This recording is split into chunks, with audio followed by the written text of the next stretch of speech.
자, 안녕하십니까. 홍한성입니다. 비밀의 정원 제30부, 제30화, 부에서 화로 고쳤습니다. 왜냐면 이거 30회를 끝나려고 했는데, 너무 이게 얘기가 길어져서, 이게 30회로 지금 끝이 안 납니다. 그래서 결국은 제 2부를 한 2, 30회 또 해야 될 것 같은 생각이 드는데, 뭐 여기까지 오느라고 좀 고생을 많이 했습니다. 그래서 좀 쉬었다가 제 2부를 한 2, 30회 또 하려고 합니다. 자, 오사카성 풍신 정권의 몰락입니다. 뭐 지난 시간에 이미 불타버렸고요. 자, 요도기미가 이제 결국은 1615년 6월 4일 날, 그러니까 덕천가강이가 대포로 공격한 지 딱 사흘 만에 오사카성 완전히 무너지고 사나다 유키무라도 죽었다는 소식을 들었다고 합니다. 어떤 첩보에서인지 모르겠지만 뭐 닌자가 많이 돌아다니고 있을 테니까 첩보가 왔을 겁니다. 그래서 사나다 유키무라가 죽었다는 얘기를 듣고 끝났다. 그리고 요도기미는 자기 아들 시대 요리를 데리고 성 밖으로 나갑니다. 아마 성 안에 아마 이 포탄이 들어와도 뭐 죽지 않는 장소에 숨어 있었던 것 같아요. 나와가지고 성 밖에서 이제 자결을 하게 되는데, 마지막으로 이제 시를 하나 내겠죠. 그 꽃도 또한 당신을 위해 피어나고 세상에 비길 데 없이 봄에 넘치나니, 이런 시를 썼습니다. 뭐 애잔합니다. 뭐 하이쿠 형식은 원래 17자를 맞춰야 되는데 28자를 썼어요. 죽음을 생각하면 뭐 그럴 수 있겠죠. 자, 바로 이게 요도기미의 물원입니다. 그 아들하고 같이 여기서 할복 자살을 했습니다. 그동안에 그 아도레 무덤과 뼈와 그 요도기미의 뼈가 이 밑에 묻혀있냐 안 묻혀있냐 갖고 지금 뭐 말이 많았었는데, 1980년에 불과 얼마 안 됩니다. 죽은 지 거의 400년 돼가지고 그 오사카 성을 발굴을 하면서 아들 히데요리의 그 유골을 찾아냈습니다. 그러니까 1980년이니까 얼마 안 된 겁니다. 그때서야 지하 2.5m 지점에서 여기를 파보니까 유골이 나왔어요. 그래서 그 유골을 화장해가지고 지금 어디다 뭐 딴 데다 지금 잘 뭐 모셨다 합니다. 자, 이렇게 해서 요도기미는 아들과 더불어서 세상을 떠났습니다. 오사카 정권은 완전히 덕천강에 몰락한 거죠. 그 자결 장소는요, 그 오사카 성을 이렇게 딱 나오실 때 성문을 등지고 서서 오른쪽으로 한 150m 정도 쭉 그 길 따라서 가면 있습니다. 항상 이 꽃이 꽂혀 있더라고요. 그 동네 사람들이 여기에 막 꽃을 이렇게 떨어뜨리지 않고 갈아주는 것 같습니다. 그리고 뭐 내 친구 중에 한 사람이 양 박사라고, 그 오사카성 마라톤 협회 회장. 그 친구는 이제 일본 사람들하고 일본에 오래 살았기 때문에 지금도 살고 있고, 그 마라톤 회에서도 계속 여기를 뭐 좀 관리를 해주는 것 같아요. 자, 그 장소는 뭐 가보시면 되고, 자, 풍신 정권 이제 멸망을 했는데요. 자, 1582년에 집권을 해가지고 1615년 망할 때까지 딱 33년을 집권을 했습니다. 길다면 길고 짧다면 짧은 건데, 왜 이 사람은 왜 멸망했는가, 이거를 좀 생각해 보겠습니다. 첫째, 이 사람은요, 준비가 되지 않은 천하인이에요. 그러니까 운이 좋아서 정권을 잡았어. 이게 본능사에서 오다 노부나가가 갑자기 1582년 6월 21일 날 죽음으로써 그 본능사의 변을 수습하러 들어갈 수 있는 사람이 그 당시에는 풍신수리가 5만 명의 최대 병력을 갖고 있었으니까 수습을 한 바람에 이제 정권을 먹은 거죠. 자, 이렇게 해서 이 사람 준비가 되지 않고 이제 정권을 잡았습니다. 이게 바로 이제 본능사의 변의 뭐 당시 모습이고요. 자, 두 번째는 이 사람은 오사카를 천하 통일을 해서 정권을 잡은 사람이 아니에요. 일본을 천하 통일해서. 그러니까 이 지금 그 사진에 보시면 이 파란 색깔 부분이 이 풍신수길의 편들입니다. 파란 색깔 부분이 그리고 요게 지금 그 꼭대기에 있는 번도 이제 풍신수의 편인데, 여기는 뭐 닷대 마사무라가 다스리는 지역인데, 오늘날에가 아오모리 현하고 후쿠시마 현 뭐 이쪽 이와테 이게 다 합쳤었는데요. 사실 좀 굉장히 추운 데가 되기 때문에 쌀의 석고가 많지가 않습니다. 덩치는 큰데, 그래서 요걸 지금 딱 빼고 나머지를 보면은 지금 노란색하고 주황색이 바로 덕천강 편이고요. 그다음에 파란색은 풍신수의 편인데 면적은 뭐 비등비등한 것 같습니다. 그래서 반쪽짜리 지배자였다. 이 사람은 일본 전체를 통일한 사람이 아니고 정권을 잡긴 잡았는데 나중에 정권 잡은 후에도 자기 반대 세력들이 많았단 말이에요. 그게 절반에 달했다. 그러니까 천하통일이라고는 볼 수 없다. 자, 세 번째는 이 사람이 정권을 오래 유지하지 못한 원인 중에 하나가 경제 감각이 제로. 본인이 경제를 생각해 본 적이 없는 그런 장수이다가 정권을 잡아서 경제 감각이 없는 거죠. 첫 번째는 태합은이라는 은과 금, 은화와 금화를 이제 무제한으로 발행을 했는데 이게 이제 왜 이걸 발행을 했냐면 사실은 임진왜란하고 일본 국내의 내란을 좀 종식시키려고 돈을 찍어낸 거죠. 그래서 임진왜란 와중에도 지금 이런 금화를 많이 찍어냈습니다. 얼마나 찍어냈냐면 양이 무지하게 많습니다. 제가 이 조사를 해보니까 솔직히 저도 이 금화를 찍은 양에 대해서는 이번에 처음으로 지금 조사를 한번 했어요. 그래서 이 천정장대판이라고 좀 썼는데 요게 하나가 무게가 164.9g, 165g입니다. 이게 무려 55,000장을 1595년 임진왜란의 와중에서 이거를 좀 발행을 했어요. 그러니까 이건 뭐 165g짜리의 금화를 55,000장? 근데 이어서 다시 1597년 다시 임진왜란의 와중에서 똑같은 걸 다시 3만 장 정도를 추정되는데 이걸 또 발행했습니다.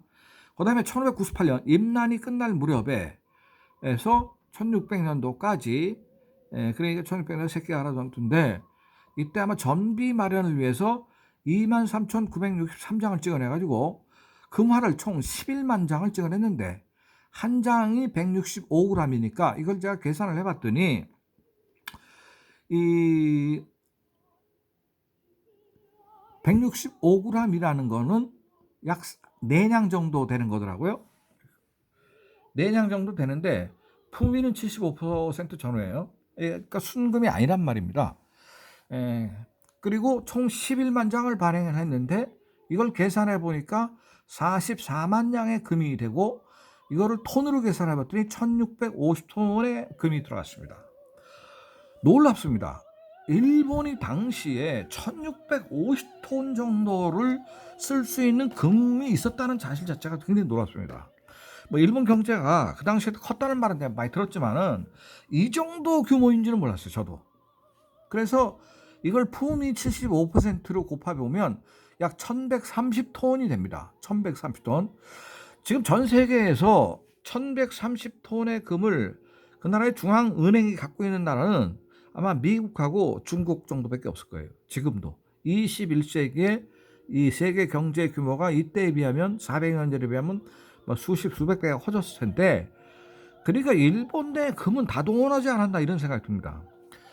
당시 일본 인구가 2,500만이었습니다. 풍신수기라 죽을 무렵에 2,500에서 2,600만인데 그러면 지금 우리나라 인구의 절반도 안 되는 건데 이때 이 정도의 경제력을 갖고 있었다는 건 놀랍지만 이 경제력의 원천은 누구냐면 전부 다 그 국민한테 그 경제인 기업가들한테 다 사실 뜯어낸 겁니다.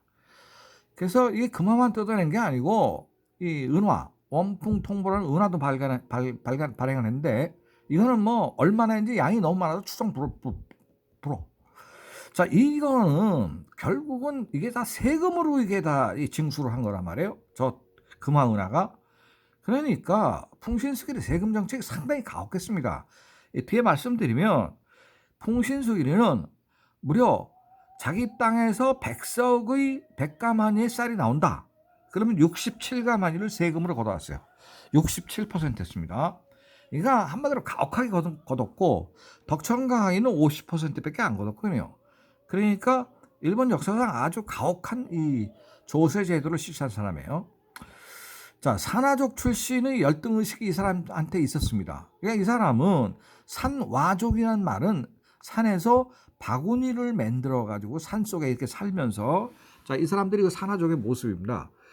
일본에서 아주 천민죠, 천민. 그거는 평민이 아닙니다. 이 사람들은 천민의 대우를 받는 사람들인데, 이렇게 산 속에서 움막 짓고 살면서 바구니를 만들고, 낮에 돈이 없으면 시장 저작거리에 나가서 광대 춤을 춰가지고 돈을 번 사람이에요. 풍신수길이는 이 산화족 출신이라고 지금 일본 기록에도 여러 군데 수도 없이 나오고 있습니다. 자, 이런 사람이 난데없이 천하의 그 제후가 되니까 덕천가강이나 오다 노부나 같은 사람에 비하면 출신 성분이 딸려도 너무 딸리는 거죠. 이 사람은 뭐 학교 문턱에도 못 가본 사람이니까요. 그래서 자기의 열등 의식을 내가 이 정도의 인물이 아니고 조선을 먹을 수 있는 정도의 인물이라고 열등의식의 발로로서 임진왜란을 일으켰다, 저는 이렇게 봅니다. 그러니까 이게 자기 밑에 참전했던 번들이 60개 번 정도 되는데, 얘들이 전부 나중에 금화은하를 지급하다가 이 금화은하가 3개월 만에 인플레가 되거든요. 아니, 경제는 가만히 있는데 뭐 돈만 계속 찍어내면 그냥 물가가 올라버리잖아요. 그러니까 이 발간이 다 중단돼 버립니다. 이 화폐의 발행이 전부 중단돼 버렸어요. 그러니까 금화은하로 참전했던 다이묘들한테 그 전쟁 비용을 주려고 했는데 조금 주다가 이거 받아봐야 이게 무용지물인 거예요, 별로. 그래서 결국은 참전 다이묘들이 자기 자부담으로 이 전쟁에 지금 나가서 전쟁을 하게 되는 겁니다. 이제 여기서 이제 문제가 큰 거죠. 임난이라는 전쟁이 실패할 수밖에 없는 게.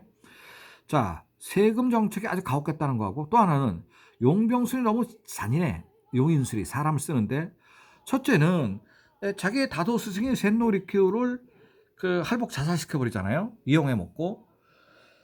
그다음에 자기 동생인 그 히데스구, 그 자기가 애가 없으니까, 자식이 없으니까 히데스구한테 정권을 남기려고 하다가 갑자기 이제 아들을 히데요리를 아니까 그 동생을 그 사형시켜 버리잖아요. 죽여 버리는 거예요. 그러니까 이제 피도 눈물도 없는 그런 이제 정책을 취한 거죠. 히데스구는 교토의 삼조 다리에서 처형돼 가지고 목이 그 삼조 다리에, 여러분들이 지금 일본 놀러 가시면 그 기온이라는 데를 가시려면 버스 타고 내려서 보통 삼조 다리 앞에서 그 기온 쪽으로 올라가시는데 그 다리 위에 목을 그때 걸었습니다. 무슨 문제 안 됩니다. 거기가 처형장입니다, 원래. 그래서 센노리큐 죽었고 히데스구도 죽어버렸고, 이런 식으로 자기 오른팔이고 동생이 다 죽여버리는 거예요. 그러니까 잔인한 그 용인수를 친 거죠. 아마 많은 사람들이 그 밑에 있는 장수에 정 떨어졌을 겁니다. 그 다음에는 오사카 성 건설과 시장 경제 정책에 실패했다. 그러니까 오사카 성을 친 거는 좋은데, 이게 일본 그 당시 사상 최대의 성을 졌으니까 이 돈을 너무 많이 들었고, 이거 질 때 말이에요. 요 기와장은 뭐 기후현에 누가 갖고 오고, 뭐 이 돌은 저 구마모토의 번주 누가 보내고, 이게 전부 그 천하 보청용으로 업무 분담을 시켰다고요.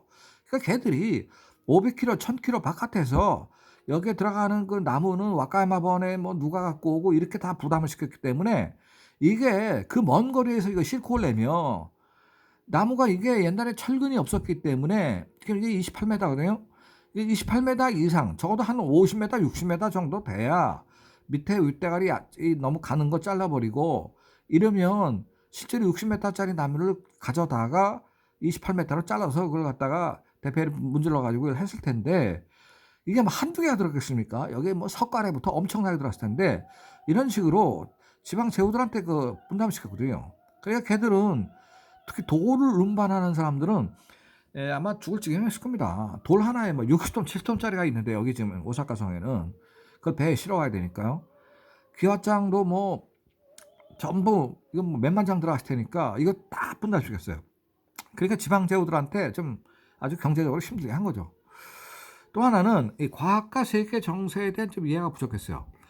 이 덕천강에만 해도 천주교 세력들, 특히 말하자면은 스페인이나 이런 데서 온 천주교 신부들을 잘 이용해 가지고 결국은 이제 대포를 등장시키는 것도 이런 그 천주교의 신부들한테 정보를 통해서 다 그 들은 거 가지고 결국 네덜란드가 세다는 걸 알아서 좀 그렇게 한 건데, 이 사람은 이 천주교를 탄압했습니다. 그 신부들을 탄압한 거죠.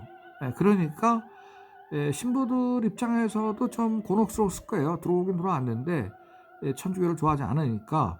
근데 천주교 신부들이 전부 그 망원경이라든지 뭐 수류탄 기술, 그다음에 뭐 단추 호박, 그다음에 현미경, 그다음에 해부학 뭐 이런 등등에 대한 지식을, 특히 건축에 대한 지식까지 다 이거 갖고 들어왔거든요. 그래서 오단오브가 나가는 그 사람들에 대해서 긍정적이었어요. 왜냐하면 과학기술을 배워야 되니까. 근데 풍신수길이는 탄압을 했고, 덕천강의는 적당히 탄압했습니다. 적당히. 기술만 배우고 종교는 허락하지 않는 식으로.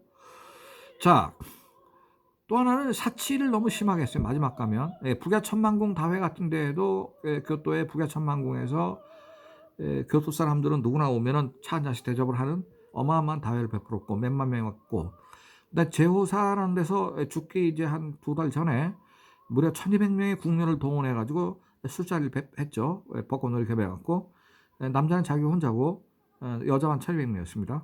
이렇게 이제 이 경제 개념이 전혀 없는, 뭐 그땐 뭐 이미 다 죽을 때가 다 됐기 때문에 경제하고 나발이고 뭐 다 구사했겠죠.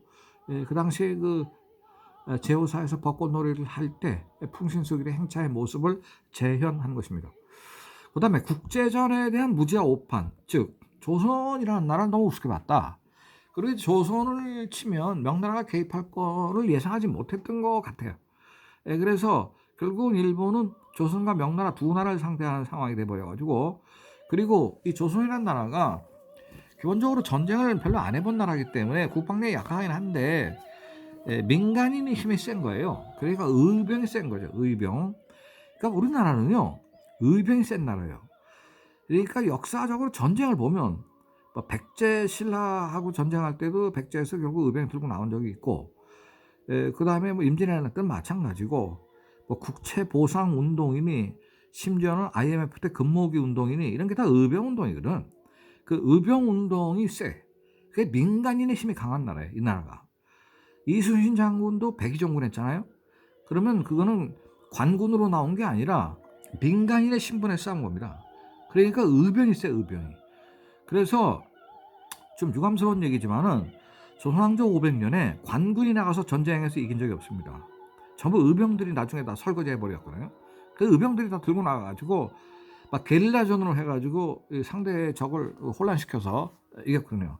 그러니까 조선은 이 민간인, 백성, 국민의 힘이 강하다는 거는 전혀 계산을 못했을 겁니다. 뭐 임진왜란 때 뭐 고경명, 김천일, 곽재우 뭐 이런 의병들, 뭐 사명대사, 스님까지 막 유정대사 뭐 다 등장하잖아요. 이러니까 이런 데 대한 그 잘 판단이 없었던 것 같다. 자, 풍신수길이는 이제 죽었습니다. 죽으면서 또 한 마디 남겼습니다. 이슬로 와서 이슬로 가나니 내 몸이었던가 나니와의 영화여 꿈속의 꿈이로다. 그 나니와라는 이제 오사카를 얘기하는 거죠. 자기가 이슬로 와가지고 이슬로 가는데 그게 내 몸이었냐? 나니와 오사카의 영화여 꿈속의 꿈이로다. 이런 시를 하나 남기고 죽었습니다. 자, 이제 시대는 김해철은 이제 풍신수길의 시대에서 덕천가강의 시대까지로 넘어갑니다. 자, 이 김해철도 참 불우한 사람입니다. 불우한 사람. 정말 남의 나라에 포로로 끌려가지고. 자, 오늘은 제30부 제1부 제30회 1부 제30회로서 일단 풍신정권의 몰락, 이어서 다음 시간부터는 덕천강의 시대로 넘어갑니다. 지금 이 음악은 나가사키를 무대로 한 푸치니 작곡의 나비 부인의 아리아 어떤 개인 날입니다. 자, 감사합니다.